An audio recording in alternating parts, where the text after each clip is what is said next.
అందరికీ నమస్కారం. నేను మీ doctor Raj Kamal Goud, MBBS DNB internal medicine from Shri Sai Sukhibaba super speciality hospital Nizamabad. ఈరోజు మీ అందరికీ థైరాయిడ్ గ్లాండ్ గురించి కొన్ని విషయాలు చెప్పమని మీ ముందుకు వచ్చాను. ముఖ్యంగా మనకు థైరాయిడ్ గ్లాండ్ అనేది మన మెడ భాగంలో ఉంటుందండి. అదొక బటర్ఫ్లై సీతాకోకచిలుక ఆకారంలో ఉన్న గ్రంథి. ఆ గ్రంథి ప్రతి మనిషిలోనూ ఉంటుంది, ఆడవారిలోనూ ఉంటుంది, మగవారిలోనూ ఉంటుంది. ఈ థైరాయిడ్కి సంబంధించిన వ్యాధులు ముఖ్యంగా రెండు రకాలండి. ఒకటి మనకు జనరల్గా థైరాయిడ్ అనేది ఒక హార్మోన్ రిలీజ్ చేస్తుంది, దాన్ని థైరాక్సిన్ అంటాము. ఇది మన బాడీ యొక్క గ్రోత్కి, డెవలప్మెంట్కి మరియు మెటబాలిజంకి, రెగ్యులర్ ఫంక్షన్స్కి, బాడీ ఫంక్షన్స్కి యూజ్ అవుతుంది. ఈ గ్రంథి ఎప్పుడైనా కొందరిలో ఎక్కువ పనిచేస్తుందండి, దాన్ని మనం హైపర్ థైరాయిడిజం అంటాం. అప్పుడు మనకు circulating levels of thyroid hormones ఎక్కువ ఉంటాయండి. సో దీనివల్ల మనకు అనేక రకాల సిమ్టమ్స్ వస్తాయి. వాటన్నిటిని కలిపి హైపర్ థైరాయిడిజం అంటాం.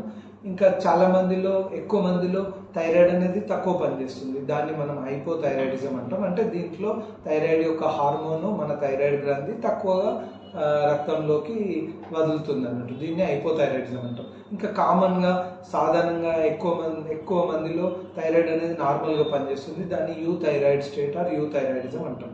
మొదటగా మనకు కామన్లో సొసైటీలో హైపోథైరాయిడిజం కామన్ కాబట్టి దాని గురించి మాట్లాడాలంటే థైరాయిడ్ గ్రంథి తక్కువలో ఉంటే జనరల్గా వెయిట్ గెయిన్ అండి, అధిక బరువు, వెయిట్ గెయిన్ అవుతూ ఉండడము, ఏ పని చేయకుండా అనిపించడము, అలసట, నీరసము, మరియు ఒక్కొక్కసారి ఏంటంటే బ్రెయిన్ కూడా సరిగా పనిచేయకపోవడము, అప్పుడప్పుడు మతిమరుపు రావడము, తర్వాత ఆకలిలో మార్పులు కావడము, ఫీమేల్స్లో అయితే పీరియడ్స్లో మెన్స్ట్రువల్ అబ్నార్మాలిటీస్ ఉండడము, ఇవన్నీ కూడా హైపోథైరాయిడిజం లక్షణాలు. దీంతోపాటు హెయిర్ లాస్ కూడా ఒక సిగ్నిఫికెంట్, వెంట్రుకలు కూడా ఎక్కువ ఊడిపోవడము, ఇవన్నీ కూడా హైపోథైరాయిడిజం లక్షణాలు. సో ఈ హైపోథైరాయిడిజం యొక్క ట్రీట్మెంట్ ఏంటంటే మనం ఒక థైరాక్సిన్ హార్మోన్ సప్లిమెంట్ ఇస్తాం, ఒక చిన్న ట్యాబ్లెట్ ఇవ్వడం జరుగుతుంది. ఈ ట్యాబ్లెట్ మాత్రము పరిగడుపునే వేసుకోవాలి. పరిగడుపున వేసుకున్న తర్వాత కనీసం ఒక 1 అవర్ వరకు పాలు కానీ, కాఫీ కానీ, టీ కానీ తీసుకోకూడదు, వాటర్ తీసుకోవచ్చు.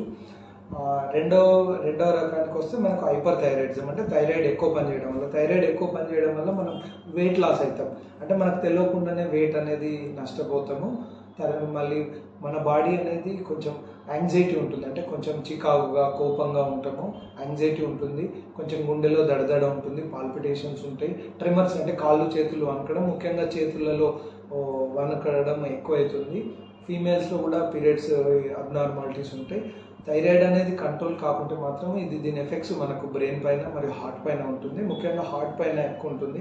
మనకు పాల్పిటేషన్స్, టాకీకార్డియా రావచ్చు, ఒక్కోసారి అర్థిమియాస్ కూడా రావచ్చు.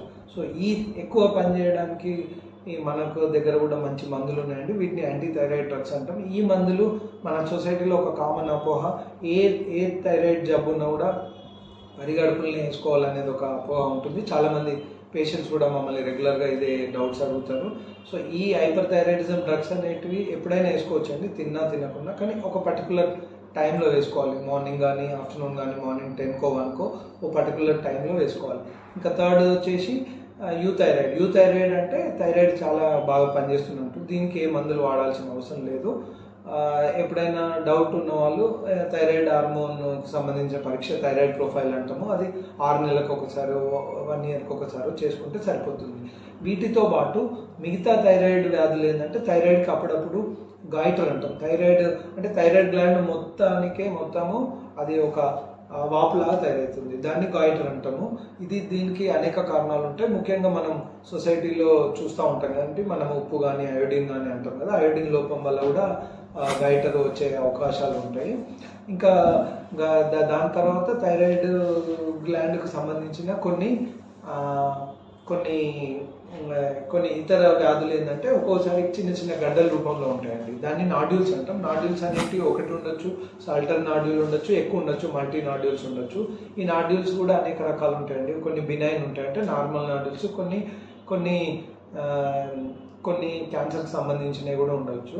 ముఖ్యంగా ఓల్డ్ ఏజ్ వాళ్ళు, అంటే వయసు ఎక్కువ ఉన్న వాళ్ళు, లాంగ్ స్టాండింగ్ నాడ్యూల్ ఉన్న వాళ్ళు, ఎక్కువ సంఖ్యలో నాడ్యూల్స్ ఉండి, తర్వాత దానివల్ల మనకు వెయిట్ లాసు, ఆకలి కాకపోవడము, బరువు తగ్గడము, రక్తహీనత, ఇవన్నీ ఉన్న వాళ్ళకి కొంచెం క్యాన్సర్ వచ్చే అవకాశం ఉంటుంది. కాబట్టి మనం మమ్మల్ని సంప్రదిస్తే డాక్టర్స్ దానికి సంబంధించిన స్కాన్ అంటారు, అల్ట్రాసౌండ్ నెక్ చేస్తాము. థైరాయిడ్ గ్లాండ్ ఎలా ఉందనేది డౌట్ ఉన్నప్పుడు డెఫినెట్గా ఎఫ్ఎన్ఏసి అనేది చిన్న సూది పరీక్ష చేస్తాము. ఆ పరీక్షలో క్యాన్సర్ ఉందా లేదా అని నిర్ధారిస్తాము. సో ఈ విధంగా మనకు థైరాయిడ్ యొక్క వ్యాధులను ఈ 4-5 రకాలుగా మనము గుర్తించవచ్చు.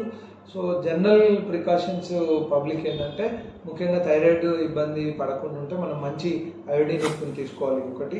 రెండవది డైలీ వ్యాయామం చేయాలి, బరువు అనేది తగ్గించుకోవాలి. బరువు తగ్గితే డెఫినెట్గా థైరాయిడ్ రీప్లేస్మెంట్ కానీ థైరాయిడ్ హార్మోన్ సప్లిమెంట్స్ కానీ డోస్ తగ్గించే అవకాశం ఉంటుంది. మూడవది డెఫినెట్గా అందరూ కూడా మన ఈ మెడ భాగాన్ని డైలీ కానీ మీకు వీలైనప్పుడు డెఫినెట్గా చూసుకోవాలి. ఏదైనా గ్రంథి వాపు ఉన్నా కానీ గడ్డల్లాగా ఉంటే మాత్రం వెంటనే డాక్టర్ని సంప్రదించాలి. వీలైనప్పుడల్లా థైరాయిడ్ హార్మోన్స్కి సంబంధించిన టెస్టులు చేయించుకోవాలి. ఇంకా నేను ఇదివరకు మనం మాట్లాడుకున్నట్టు ఈ జాగ్రత్తలు తీసుకుంటే డెఫినెట్గా థైరాయిడ్ వ్యాధులను మనం ఓవర్కమ్ చేయొచ్చు. మన సుఖీభవ హాస్పిటల్లో డెఫినెట్గా దీనికి మంచి గ్రూప్ ఆఫ్ డాక్టర్స్ ఉన్నామండి. ఈ అవకాశాన్ని మీరు అందరూ ఉపయోగించుకొని ఈ థైరాయిడ్ వ్యాధులను మనం జయించాలని కోరుకుంటున్నాను. Thank you everyone.